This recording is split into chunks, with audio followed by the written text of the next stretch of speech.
Well, it's the holiday season here in the US, and there's a lot of good deals to be had. And I happened to pick up the Flywoo Firefly 2S Nano baby on a good deal. It's the walk snail version of it. And the only gotcha with this one is the plug and play version, which means that you need to solder on your own receiver. I decided on ELRS light module receiver from Beta FPV, and it's very lightweight. I don't need huge amounts of range with this because it's you know, a little 2-inch nano quad, and I think this will supply plenty of range for the way I fly. What I'm going to show you is how to solder on the an external receiver, in this case an Express ELRS receiver, so that you know how to do this if you happen to pick up the same deal. So let's go ahead and get started with this, but before I do that, let's go ahead and look and see what's in the box. So in the box you get the quad itself. What's really nice about this kit, you do get a set of prop guards which you can attach the screws.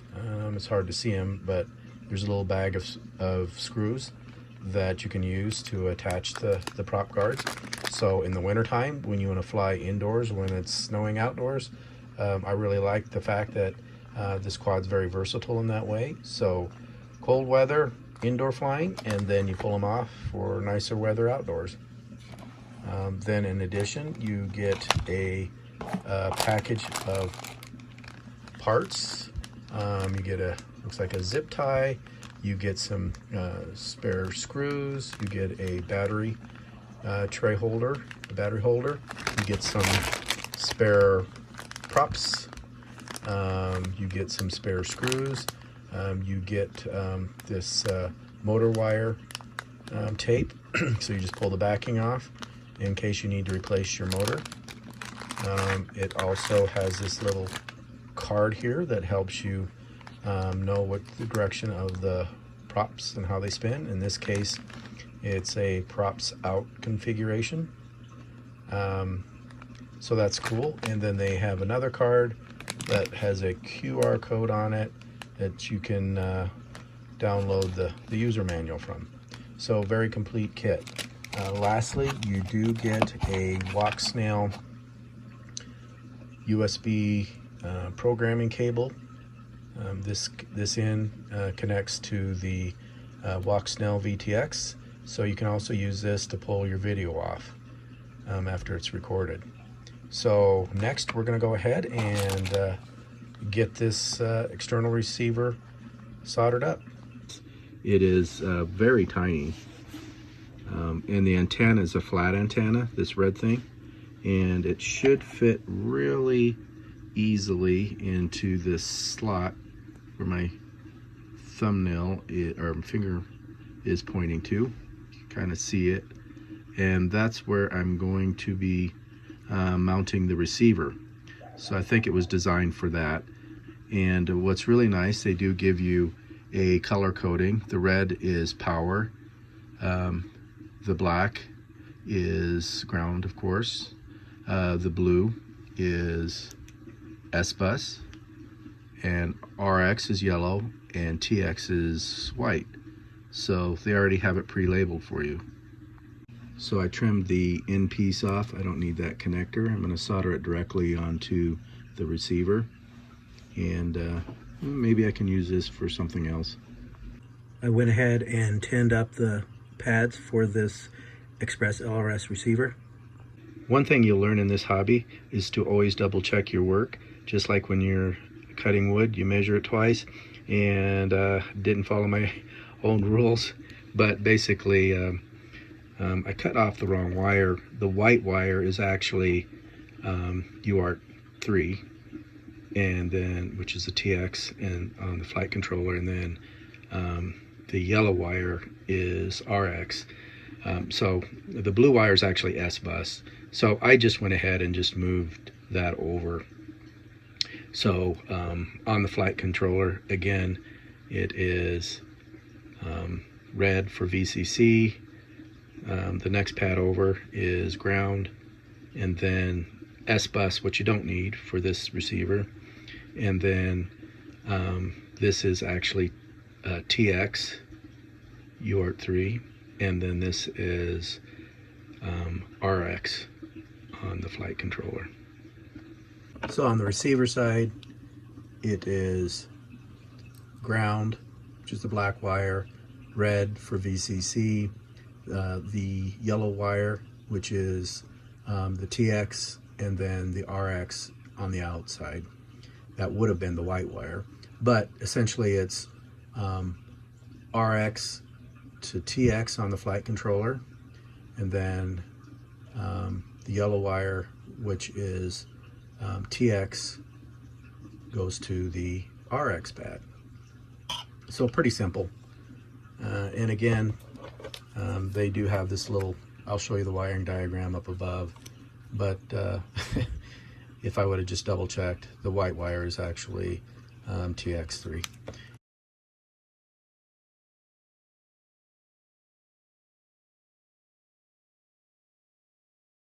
Anyways, I'm going to go ahead and button this thing back up. Got the canopy back on. I have the receiver tucked into this little TPU pocket that it has for it. And yeah, it turned out pretty nice. I'm measuring 42 grams without a battery. I have plenty of clearance for the props, and I'm going to go ahead and configure it in Betaflight and take it out for its maiden.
Orthogonal to this review, I just wanted to point out that on my Fat Shark Dominators for the walk snail system, I was having a hard time sourcing a replacement face foam pad for these goggles, and really couldn't find anything. If you guys know anything better, comment below. But I just went ahead and I had some old HDO foam faceplate pads that I just, actually it fits fairly well in here. So if you're looking for a foam pad over the stock, I like foam pads, and it's a lot more comfortable with this foam pad from Newbie Drone. Here are my thoughts on the quad itself, the Firefly 2S Nano Baby walk snail version. I think that Flywoo always does a good, innovative job on their designs. I'm not picking on Happy Model. They tend to reuse parts. Flywoo takes the exact opposite. Each product line is a unique design, and I think they were very thoughtful with this particular quad. For example, I like that they gave you a little pocket for your Express ELRS receiver. It was very easy for me to slide this in. I think that the canopy design is very unique. Now, of course, it would have been better if you could get a little more angle adjustment, but the angle that they picked, I think, it matches up with my style of flying, and I think that if you're going to be flying indoors, it's not too steep that you would have to fly it too fast. The frame itself is very durable. I crashed it quite a bit. It does fly like a toothpick, so it's very responsive. The Avatar VTX in this is just outstanding. Great video quality. I like this antenna. It's a very solid antenna. Yeah, it added a little more weight, but you get really good range with this. I like that they put an XT30, of course, on here. It's 2S, which was the right choice. The motors on this are very linear. You know, I think they did a good design with having different options as far as a battery holder. You can pull this one out and put in a larger one for larger capacity batteries. So all in all, very well thought out design. So let's move on to the flight characteristics. Now you have to understand, I live at higher altitudes, so I was getting more prop wash than other reviewers were talking about. I noticed that they weren't getting hardly any prop wash, but for me, I thought the tune was a little loose, so I'm probably gonna spend some time tuning this for my altitude at 5,000 feet, and probably turn on RPM filtering on this and see where I get to. Another niggle is, and I don't think there's anything they can do about it, it's really more of a something that is my problem. When I tend to grab things, I kept hitting the button for the link button, and it's not a big deal. You just have to unplug the battery and plug it back in, but I had a tendency, but I don't know how they would change that. It's just the nature of the beast on how small this build is. So those are really only the minor niggles. I think they did an excellent job on the build quality. They twisted the motor wires. They wrapped the motor wires so they didn't get into the props. It's just a very clean design. And so as far as the video system, it's just excellent. I think this is a great match for a 2S micro build like this. It does fly like a toothpick, so keep that in mind.